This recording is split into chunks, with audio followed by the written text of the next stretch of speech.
Welcome to Train Signal. You're watching a lesson on configuring the File Server Resource Manager, or what is sometimes just referred to as the FSRM. Now, when it comes to understanding what the purpose of this tool is, this FSRM, we actually need to reverse what I just did. We need to take those letters and take a look at the words that they stand for, right? File Server Resource Manager. So the idea is being able to manage the resources on your file servers. Now, I do understand that in today's world, pretty much almost all of our servers, and in some cases we could almost say almost all of our computers, by literal definition, could almost be considered a file server, right? Because by definition, if you are allowing access to any files or folders on your particular computer, well, then you are a file server. But the idea here is more for the actual specific file servers. The servers that you have on your network that are designed specifically to have files and folders being the resources that they're providing to the client computers. Now, when we talk about the management of these resources, well, we have 5 main areas. Okay, so the first area we have listed here is something called storage quota management. Now, I will tell you that quotas are not new. They've been around for many different versions of Windows Server. And quotas are also something that can be managed on an individual server by server basis. To be more specific, managed on an individual volume by volume basis. So the idea here is to kind of centralize the management of those quotas. The second area of management is something called file screening, and this has to do with taking a look at particular file types and being able to prevent them from being stored out on your servers. Okay, so the one example, a fairly typical example that's used, is where you want to prevent users from being able to store, let's say, multimedia type content, right? Audio and video files. And the reason you might want to prevent that is, well, first of all, you may think to yourself, all right, well, let's see. In this particular storage location that we have out on our file server, there's just no business purpose that you can think of to justify having multimedia content. Now, on top of that, multimedia content happens to also be typically quite large. Okay, if you look at your typical Word document relative to the size of a typical song, or even more so a video file, okay, there's quite a difference. Okay, your multimedia content is quite large, and therefore storage can get used up. Now, again, you could manage that with your quota management, but another way to help prevent certain types of files from being stored would be with file screening. And I'll give you another example, by the way, of file screening. Let's forget about storage, right? Because the multimedia files, that's fine. You might have capacity issues, but that could be managed with quotas. But what about the aspect of the possibility of bringing in viruses? Okay, the multimedia files, again, have the highest likeliness of bringing in those viruses. Or you could also look for illegal types of files, right? You may be looking for if somebody's bringing in torrent downloads, something that could be looked at as illegal. All right, so that's what file screening is all about. There's a lot of different reasons for that. Now, we also have storage reports management, okay, and this is where we can go ahead and manage the reports for the storage and how much is being used and what kind of storage is being used. Okay, we can manage that. Now, the fourth item I have listed here is something that we're going to touch upon here in this lesson, but we're only going to touch it. In other words, there's a lot more that can be done with classification management that we have listed here, and how it relates with something called Dynamic Access Control, or DAC. And this is something new to Windows Server 2012, and it's outside the scope of this lesson, and for the most part outside the scope of even this course. But I can tell you that there is a much more detailed lesson or set of lessons in the Windows Server Advanced Services course, or the one that relates with the 70-412 exam, which we also have available here at Train Signal. So I'm going to touch upon classification management, but I just want to let you know, because you may look at it and think, boy, that it seems like a lot to do very little as far as what we're doing here. But the reality is you're thinking correctly. Classification management is something that there's a lot more we can do with it. It's just outside the scope of what we're trying to accomplish here. And the last of these 5 management functions would be something called file management tasks. And file management tasks actually relate to how we're going to use classification management. It's the idea of classification management is where we will classify a file as qualifying under a certain classification. And then the file management task is, well, what do we want to do with it once it falls into that classification? All right, so that's pretty much what we can do with the File Server Resource Manager. I will tell you that this is a tool that is not brand new to Windows Server 2012. So if you've worked with it in Windows Server 2008, then you should already be mostly familiar with it, but there are some changes and some updates that we have to Windows Server 2012. So let's go ahead and jump over into our Windows Server 2012 operating environment, and let's see how this all works. Okay, so here we are over on a Windows Server 2012 computer, and one thing I do want to mention before we get started, you may already have noticed this if you look up near the top of the screen here where it says NYMEM2.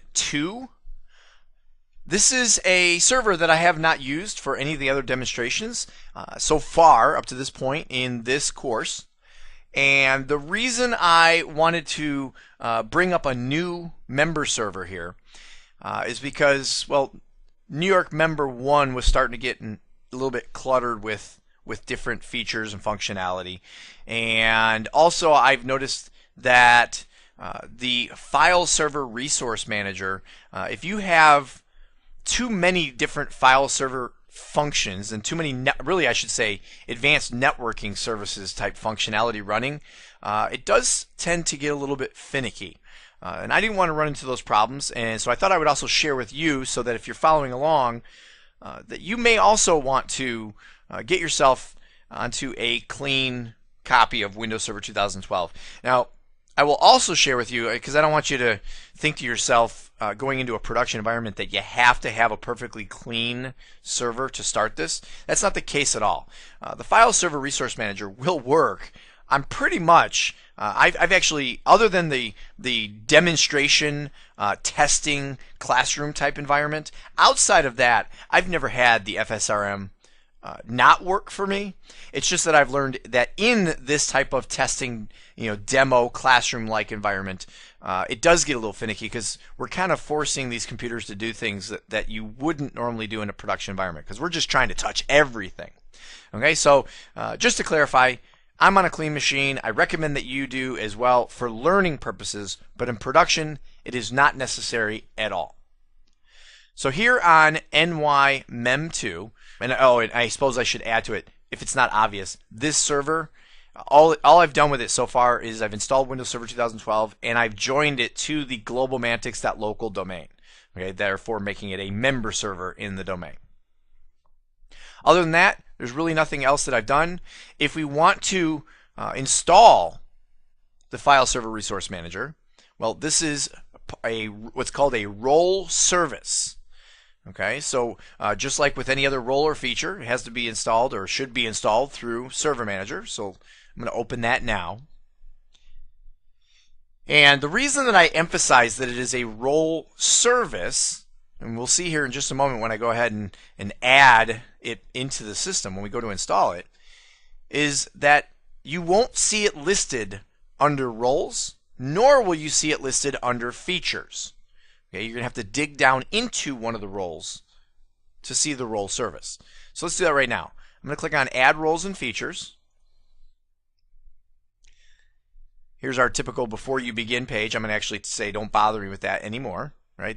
We always see that when we first install a server, just letting us know, hey, there's certain things you should always do to a server before you install the role. I'll click Next. It's going to be a role-based installation, so I'll click Next. It's going to be on NYMEM2, so I can click Next. And then this is where, like I said, it can get confusing if you don't know where you're going. I won't see the File Server Resource Manager anywhere here, right? Because if we look alphabetically, it would fall somewhere right in here, right around File and Storage Services. If I were to click Next and jump to my features, alphabetically, again, you'd see it right around here, and you don't. So if I click Previous, or by the way, you can also always click up top here on the left, just jump right back to the area you want to get back to. Under Server Roles, we want to expand, so click this little arrow next to File and Storage Services. Even if they were not installed, you would still want to click the arrow to expand them. And then here under File and iSCSI Services, you want to expand it again. If I scroll down a little bit, this is where I have my File Server Resource Manager.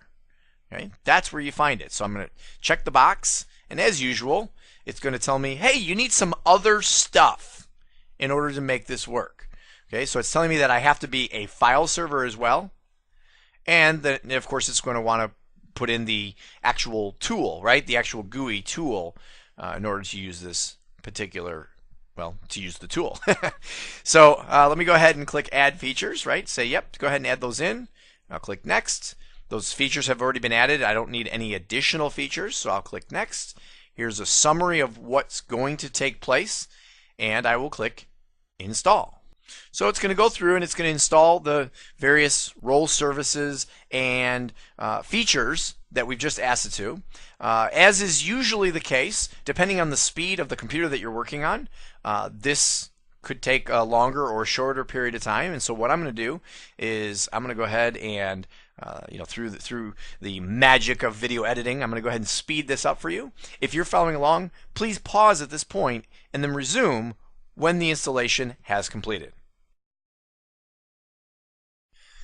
Okay, so the bar has gone all the way across the screen, and as you can see here, it says installation has succeeded. So I will close this window. And then the next thing we need to do is come up to our Tools menu, where we will now see the File Server Resource Manager. So let's jump over there. And you'll notice that when you look at this particular tool, we have 5 areas, and they happen to match, I think, perfectly with the 5 areas that I had listed on the screen before we jumped over to the operating system, in the sense that we have quota management, file screening management, storage report management, classification management, and file management tasks. So we will look at each of those 5 areas, and that's pretty much, as you can see, everything there is to the File Server Resource Manager. But before I get to those 5 tasks, on the actual tool itself, on the actual File Server Resource Manager, I could right-click and select to configure options. Well, actually, before I even do that, I'll tell you, I could connect to another computer. So as you can see here, FSRM is designed for remote management, as is most things in Windows Server 2012, as is the case with most things in Windows Server 2012. I don't have FSRM installed on any other computer, so we're obviously going to work on this computer right here. But I also could configure options. Before I select this, I also want to show you, let me click away, we also have these abilities right over here in the Actions pane. So if I click on Configure Options, here we get a kind of a generic set of default options as far as how the server should act as a whole. Okay, so just to kind of go through these tabs very quickly, here are email notifications, so you can tell it what SMTP server it should be using when trying to send out an email notification, because we will see with the various tasks, part of managing these tasks is to send out an email to administrators, right? Send out an email to yourself, making yourself aware that a certain activity is taking place on your file server. We can also put in default recipients of who are these administrators and who we want the email to say it's from. And now I don't have any email server set up in my environment, so I can't fill any of this in. And if I did, I could also at this point do a test email. Right? I might as well find out right here, right now, hey, does this work? Right? There's no point in going in and configuring everything else and thinking that we're golden if these emails are all just going to go into Never Never Land or are going to produce errors or whatever the case might be. So this is a great place to test whether the email notifications work. Now this next tab is kind of cool. This is where you can set up some notification limits, which basically says for each of these types of notifications, whether it's an email that's going out to the administrators, an event log that's being made, a command that's being run, or a report that's being added to or generated. Here is where we can put in a period of time that the system will wait in between notifications. And you'll notice the default, it's always in minutes, so it's 1 hour, right? 60 minutes or 1 hour for each one of these. And the idea here is that very often when you have something on a file server that has become a problem, right? Somebody has exceeded their quota. Something is just, a drive is getting full to the extent that you need to be notified. Well, these are the types of things that once that's happened, it kind of stays in that state. And if we were sending out notifications, let's say once every minute, right? Let's say we only waited 1 minute in between notifications. Well, then suddenly you, the administrator, are going to be quite upset when your email box is getting a new email once every minute. Right? Once a minute you're getting, boom, average Joe user has exceeded their quota. A minute later, same user exceeded their quota. A minute later, same user has exceeded their quota, and so on and so forth. You get the idea. You don't want to clutter your email inbox, your event logs, and things like that with all these notifications. So the default is 1 hour. You can change that to a shorter or longer period of time, but the idea is this way you will get an email, and even though that user may still be over their quota limit, you won't be bothered again for another hour. And that's kind of nice, especially if this were, let's say you were managing a global environment and you had a user that was on the other side of the planet who had now exceeded their quota, and the time where they did it may have been a normal business hour, but where you're at, it's, let's say, 1 in the morning and you're sleeping. And this is not the type of notification that you necessarily need to know about instantaneously, right? It's not something that means you got to wake up and go into the office. It's just something you need to address the next day. Well, if we were allowing these notifications to go out once a minute, imagine how many emails you have in your inbox when you wake up the next morning if this problem started at 1 a.m. Even with the 1 hour separation, you're going to end up with what? Depending on what time you get up and check your email for the first time in the morning, you might have 4, 5, 6, 7, 8 emails already telling you that you have a problem, even with 1 hour in between emails. Okay, so that's what this is about here. Now, the Storage Reports tab, this is just the default parameters for some of the various storage reports. We'll talk a little bit about storage reports when we get into storage report management, and then you'll also see, by the way, that some of these tabs we come back to as a part of managing individually with these particular areas of management. What I will tell you is probably more often viewed than this particular tab, although this is a great way to just kind of review these reports real quick. Right? You can just kind of take a look at a quick review of the report. The one thing that is looked at probably more often would be the next tab, which is the report locations. This, and when I say looked at, I mean as in you may want to do something with it. Depending on the frequency that your storage reports are being created, you may want to move those reports to a different disk. Okay, in other words, performance reasons that we've seen in many different areas of the operating system. If we know that typically in a database, if we know that the database and log files should be separated onto different disks so that we can be reading and writing from both at the same time. Same thing here. If we have too many of these reports being written, well, then we may not want to put them on our C drive with our operating system because that will slow down the operating system. We may want to have some other location, some other disk. And again, I want to emphasize a different disk, not a different partition. Doing another partition would actually be worse. Okay, and I know partition is kind of the old term. It's called volume now.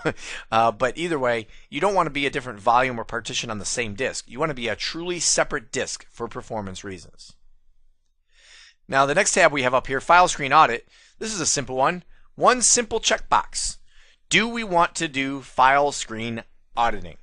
Okay, do we want to have an auditing database of when users are trying to save things that fall under file screening, meaning they get blocked by file screening?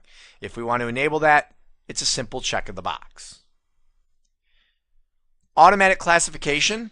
This is another example of, this is a tab actually that we will be brought right back to when we get into the classification management. Okay, so classifications, we haven't really talked about what they are yet, so I'm going to leave this tab alone for right now and just tell you that once we establish what that is, this is just basically where you can set up a schedule for automatic classification of files based upon the classification rules that we're going to put in place. And the one last tab we have here, it's called Access Denied Assistance. This is, I like this. This is kind of cool, right? Because typically, in a typical network environment, a user goes to access a file or a folder. And again, if we put all this stuff that we're going to talk about here today, we put that aside and we talk just about permissions, right?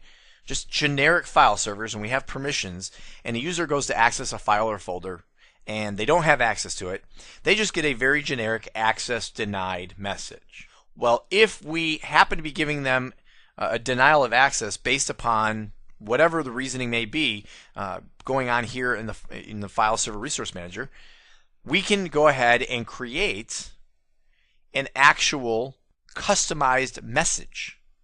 Okay, so if somebody is denied access to a file or a folder, right now this is the default message that this system will put in, right?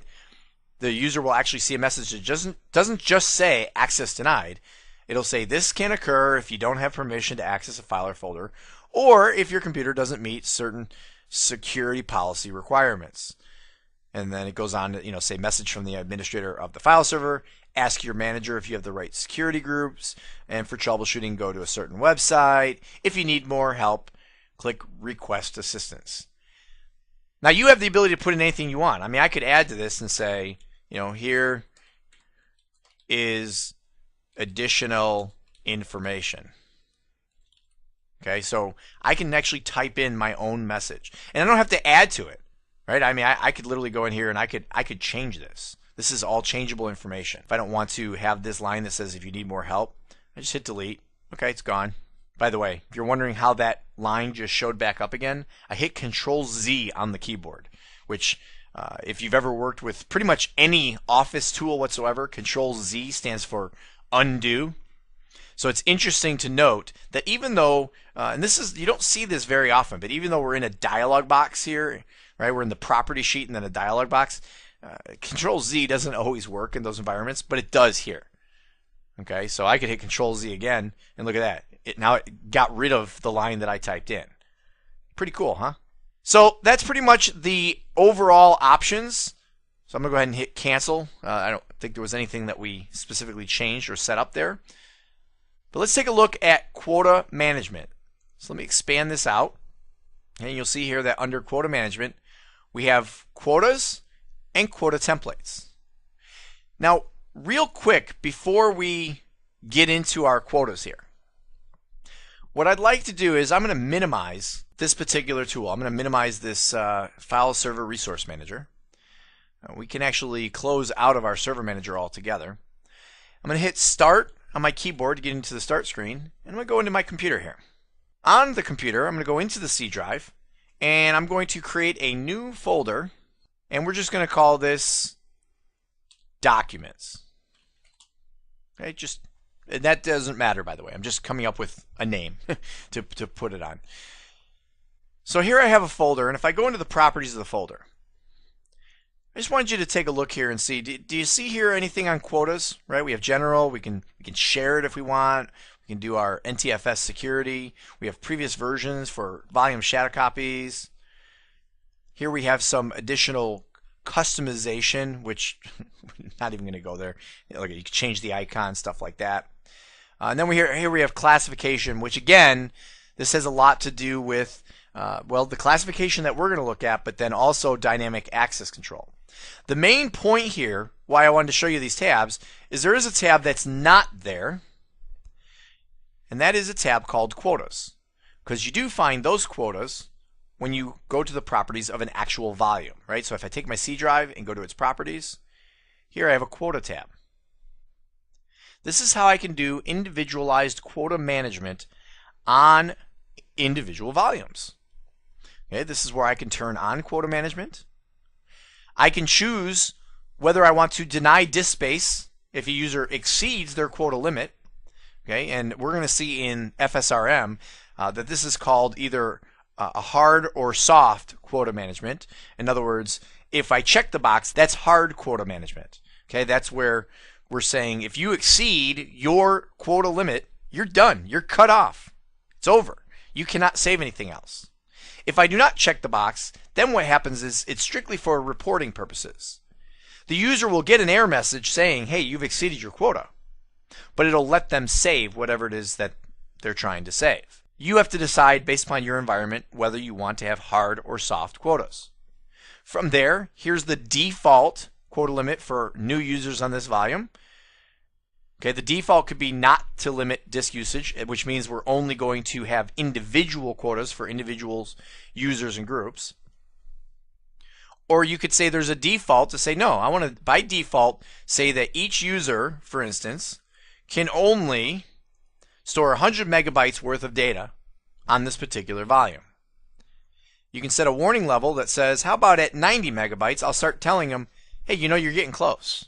You're almost out of space. And I can choose whether I want to log an event when they reach their warning and or when they exceed their actual quota limit. We have quota entries, which is where we can go in and create individual quota entries, and this is where we can pick specific users and groups and assign, I'm not going to do it here, but that's where you can assign those individual quotas that I was referring to, right? I mentioned that if you say the default is do not limit disk usage, you could just do individual ones. Well, you would do that through your quota entries. Okay, so this is how we would set up quotas on an individual volume. And you'll notice it says you should enable the quota system only if you intend to use quotas on this disk volume. When you enable it, the volume will be rescanned to update disk usage statistics. It might take several minutes. Okay, so the idea here is it's going to go through, and let me hit cancel for 1 second here. Let me enable this again. Let me go to quota entries. Right here, what will happen is once I go through and say yes, it will evaluate who owns, right, who's the owner of each file and folder on this particular volume, and it will then list everybody here and say how much they've used, what their particular limit should be, what their warning level is, and what percentage has been used. Okay, so I'll just go ahead and click OK, and I'll say sure, go ahead and do that. All right, so that's quotas on an individual volume. Now, let's jump back over to our File Server Resource Manager. It's in this location that I can take my quotas here, and I can right-click and say, I want to go ahead and create a quota. And then here is where you can set a quota path. So I click Browse, and you'll notice that I could just click on my C drive and click OK, and then that would be my path, right, that for that volume. But check this out. I can browse further down and go to that Documents folder. And now I'm putting a quota on the folder itself. So if you have a shared folder out there, you could put the quota on that folder. Here, we can choose to create the quota on the path itself, or we can auto-apply the template and create quotas on existing and new subfolders within that path. Okay, so you have to decide, do we want it to be just on this particular path, or do we want to dig down through the hierarchy? Here we have our quota properties, okay, and so here you have a choice. Do we want to derive these properties from a template, which is, you'll see here they say recommended, or do I want it to go in and do custom quota properties? Well, in order to understand this, let me cancel out of here, And let's jump over into quota templates. You'll see here that we have a number of built-in templates, right? And you'll notice that we have 4 of them that are hard and 2 of them that are soft. You'll also notice that this says 100 meg limit, 200 meg limit, and also reports to the user, 200 meg limit with a 50 megabyte extension or a 250 megabyte extended limit. Okay, so basically it's just showing what those actual limits are, whereas these are only called monitor. And they also show those limits, but because they're soft, we're just monitoring. We're not actually going to cut them off. We're just going to monitor. If I don't like any of these particular limits, okay, let's say I wanted to do a 500 megabyte limit for each of my users. Well, then I could right click on my quota templates, or of course I could also click over here on the right. Either way, create a quota template. And this is where, first of all, I can use a particular template as a starting point, which is kind of cool, right? So let's say I took my 250 megabyte template and said copy. That's just going to put all of those settings in place, and then I can modify from there. We're going to call this one 500 megabyte limit. From there, you'll notice the space limit. I'm not going to make it 250. I'm going to make it 500. I can choose, do I want this to be hard or soft? Do I want to cut the users off at 500 meg, or do I just want to have it send reports to me when a user has crossed that particular limit? Okay, so we'll say a hard quota. That's a large amount, so we'll say, no, you're cut off if you actually get to there. And then from there, we have certain what's called notification thresholds. This is where we can go through, and you'll see here that when they get to 85% of that 500, an email will go out. When they get to 95%, an email goes out and an event log entry gets made. And if they hit their full 100%, again, an email and an event log go out. Now if I click on add, let's create our own. We could pick a percentage. Okay, so this is where you assign whatever percentage you want. So we could send an email to the following administrators, right? You can pick what administrators you're going to notify via email that you've exceeded the certain percentage of the limit. You could also choose to actually send an email to the user themselves. Okay, notify that user via an email saying, hey, you know you're past your certain level of quota, so you might want to start cleaning out your stuff. And then you have the actual subject and message that you want to be as part of that email. Now I'm going to again uncheck these boxes because I don't have any of the email functionality set up on this particular server or in my network environment. You can choose about the event log entries. Do you want to send that warning to the event log? And again, talks about what to put into the actual entry. You can actually run a command. Okay, so if you have a command or a script, the one in particular that I've heard used, and I'll tell you I've heard of it, I've not used it myself personally, is one that maybe does a component of auto archiving, so to speak. Right? Somebody gets up to a certain threshold. What it does is it goes through and it looks, and if anything that it sees that's beyond a certain date, based on how old it is, it takes that and archives it to another storage location so as to free up some space. That's something you could do. And then on the report tab, this is where you can also then generate, and again, this should look familiar from when we looked at the options. Right? If we say generate reports, here we have the various reports that we saw out on our original file server resource manager options tab. Once we create those reports, we can also then send those reports via email to administrators and or even the users themselves. I don't know that I would send them to the users, but that is something you could do. It also tells you that this is where they will be saved.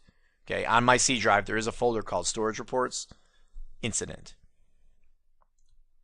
Alright, so I'm going to cancel out of that.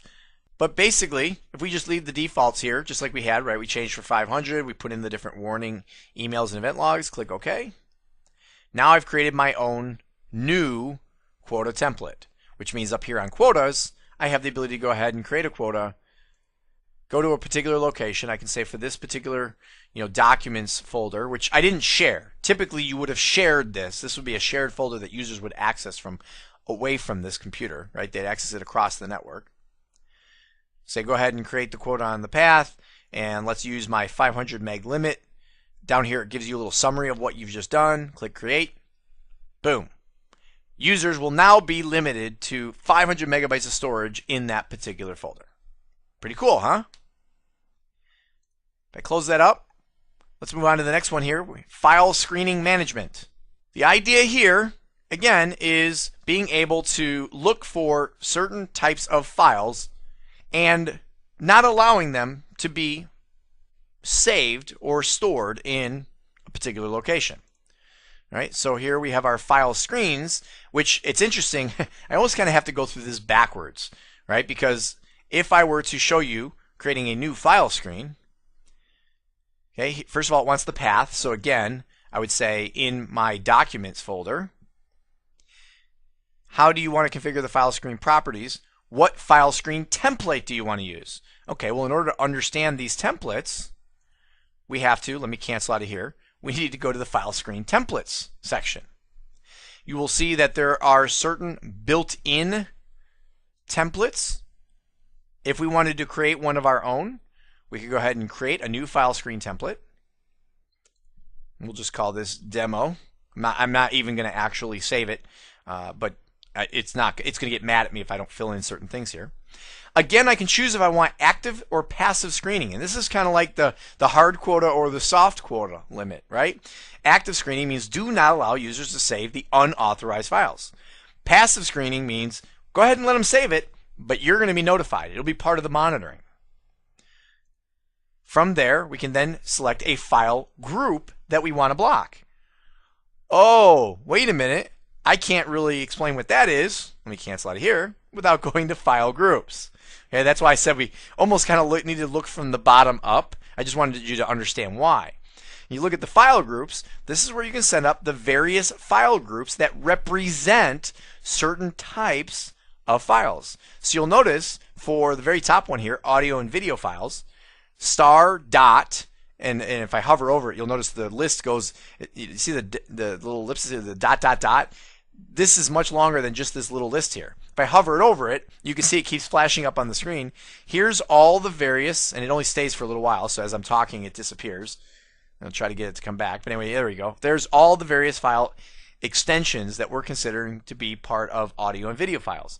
If you know of another file extension that belongs there, well, then you're going to want to go ahead and add it to this, right? You're going to want to go ahead and say edit the file group properties, and then you would add, you'd say star. So anything, that's what star stands for, anything. Anything dot 123. Now that's not a good example. That's not an actual, not that I know of anyway, an actual audio or video file. But if it was, I would go ahead and just do that and then add it in.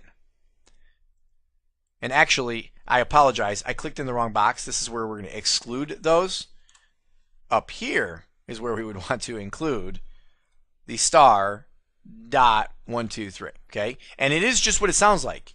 You're saying anything that has this name is an audio or video file that we want to include as part of this particular file group. Excluding would be, maybe we had star.aac. Maybe there was some particular name we wanted to exclude from it. We could do that in here under files to exclude. Now I'm going to cancel out of there. We're not going to modify that at all. But you'll see that we have the various types of files. And we can create our own custom one, right? We come over here and say create a new file group. We just go ahead and give our own random group based upon, maybe our own customized, we just don't want to let these particular file types get onto a particular folder. So I'm going to cancel out of there. Now that you understand what file groups are, if I came back to templates, you'll see here that we could do a template name. Just so it doesn't get mad, I'll put in demo, whether we want it active or passive. What groups do we want? Okay, you'll notice there is another way here that we could create a new file group. You could again choose, I'm sorry, I have to, see again, it gets mad if you don't start to fill things out. All right, so we'll say audio and video files. Again, I can choose about email notifications, event log notifications, running a command, or running a report. Now I'm going to cancel out of there. We're not going to actually create that. And then again, we have our file screens. This is where we would now, actually, this is where we would go if we want to truly implement this, right? We pick our path. We say on our documents folder here, we want to truly block audio and video files. And create. And there you go.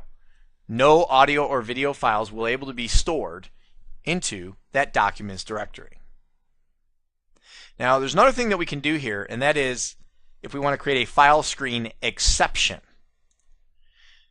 And this is where we can go ahead and, again, say in that same documents folder, we might want to go ahead and create an exception, and this is where we'll go directly to our file groups and say, you know what, we said no audio or video files, but I might go ahead and say audio file exception.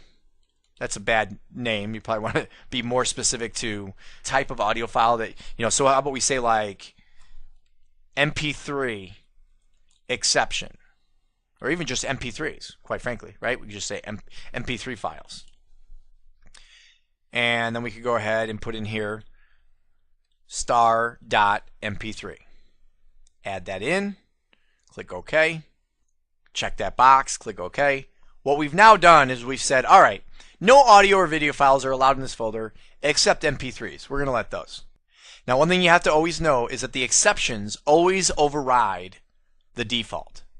Now, moving along here into Storage Reports Management, this is where we can go ahead and schedule a new report task. Okay, so this is where you can pick the type of reports, or not the type, but the specific reports, I should say, that you want. Again, it's going to get mad if I don't type a name in, so I'll just type that in. Give it a scope. Include all folders that store the following kinds of data. Okay, so we can pick certain types of data. We can also add a specific folder. Okay, so we can specifically say the documents folder is what we want to create a report for. How do we want it delivered, right? Do we want it emailed, and who do we want it emailed to? And of course, it's getting mad at me because I don't have anything in here and there's no SMTP folder, so that's fine. Let me uncheck that box so that it doesn't bother me with that. And then I pick a schedule of how often do I want these reports to run. There's not a whole lot more to storage report management. Okay, it's just an issue of saying, and of course it's getting mad at me because as soon as you click on a tab, it wants you to do something. So we'll say fine, every Sunday. There, now it's happy. Bottom line here is when it comes down to storage reports is there are many different types of reports. Look at this, duplicate files. That's a cool one, right? Isn't that a great, way to waste a lot of disk space when you have multiple people saving the same file? Okay, now that may not be common when you have, one particular folder, but you might be looking at an entire volume, and each user might have their own folder on that volume. And each of those users might have a copy of the exact same file. That's a little ridiculous, isn't it? So there is actually a feature in Windows Server 2012 called dedupe, which can go through and actually eliminate those duplicates. All right. So basically, the idea here behind this is just being able to go ahead and look at these various reports of what's going on your system, on your file server, so that you can act on it and you can see and you can look at trends and recognize when you might run into a problem with disk space and things like that. I'm going to hit cancel because we didn't create anything that was usable there. If we look at classification management, and I'll expand that. Here we have our classification properties. Okay, and this is where it gets a little bit interesting. And again, I'm going to show you this on a real basic level. And I'm going to show you specifically for the purposes of creating what's eventually going to be a file management task, but it also can be used for actual access control as well, okay, through dynamic access control. So I'm going to create local property, and I'm going to just call this confidential. All right, just simply confidential. That's a property. I'm creating a new property essentially for the files on this server. And I'm going to say it's a yes or no type property. Okay, there's a lot of different types, but right now we're just going to call this yes or no, meaning it's kind of an on or an off. Either it is or is not confidential. And I click OK.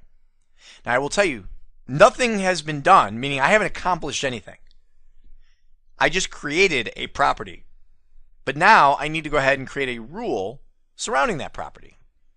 So if I right click and say create classification rule, and why don't I call this confidential documents? Enable the rule. Again, we have to implement a scope here, so we're going to specifically go into our documents folder here.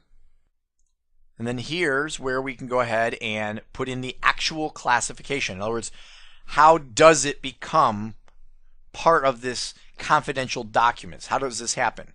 Well, we're going to say that it's a content classifier, which you see it searches strings and regular expressions. We'll look for this. I'll show you. Choose the property that we want to assign to the files. We're going to assign that confidential property that we just created, right? I created the property. Now we're going to assign that property, and we're going to say that it's a yes. We're going to turn that property, we're going to turn that confidential property to yes. And when I configure the parameters here, this is where I will do a string expression, and the expression itself will be the word confidential. And then we want to know how many times does the word confidential appear. And we're going to say at least once. And we click OK. And then there's one other tab here real quick. I just want to talk about it briefly, this evaluation type. Notice here it says by default property values that have already been set are ignored during classification. If you want this rule to reevaluate existing property values, let me check the box. Okay, so what we're saying here is if we want to force this, if we want to force the reevaluation of any particular file that may have already had the confidential property type previously set, then we say go ahead and reevaluate. And then what do we want to do if there's a conflict? Overwrite it or aggregate the two together. And you'll notice that it says if it's a yes or no or ordered list, the value with the higher priority is selected. Okay, so if you're wondering like with something like yes or no, how do you aggregate? You kind of can't aggregate. It'll do the higher value. I'm not going to worry about any of that really. I'm just going to go ahead and click OK just so that we can have our confidential documents classification rule put in place. Now I could go ahead and I can run the classification with all our rules, right? We can go ahead and run this classification if we want to say go now and check all the files and see what happens to them. But it wouldn't do any good for us to do that right now because, well, I don't have any files stored in there anyway. Okay, if I wanted to see this actually happen, then what do? I could jump over to my Explorer here, go into that documents folder, create a new, we'll say text document. We'll just call it demo doc. And then from there, I'm going to go ahead and put this is a confidential document. And I will close it and I will save it. If I look at the properties of this document, classification, okay, you'll see that there is this particular here, right? There's this confidential classification. Right now it has a value of none. Now I can specify it myself right here manually. What we're talking about here in FSRM is the idea of if I say go ahead and run this now, okay, go through and run it. Shouldn't take too long. Let me go ahead and jump back over here. Go to the properties, classification tab. You'll notice confidential has now been set to yes automatically. Okay, that was done with the file server resource manager. Now again, this is the kind of thing that we can, this is what's something called claims-based authentication or dynamic access control, to where we could now use this particular classification property as a way to control access. You can actually go in and set permissions based upon that particular property. But that, again, as I said in the beginning, is outside the scope of what we're doing here. So what is within the scope of what we're trying to do here is this file management tasks. This is the very last thing that we're going to talk about here. And actually, you know, I need to do one other thing before I go to my file management tasks. If I right click on classification rules, I should have showed you this. Configure classification schedule. Right? I showed you can run at a given time, like I can say, boom, run it right now. I could also create a schedule. And this, again, remember I promised you we'd be back to this tab. This was a tab that we saw in the original File Server Resource Manager options.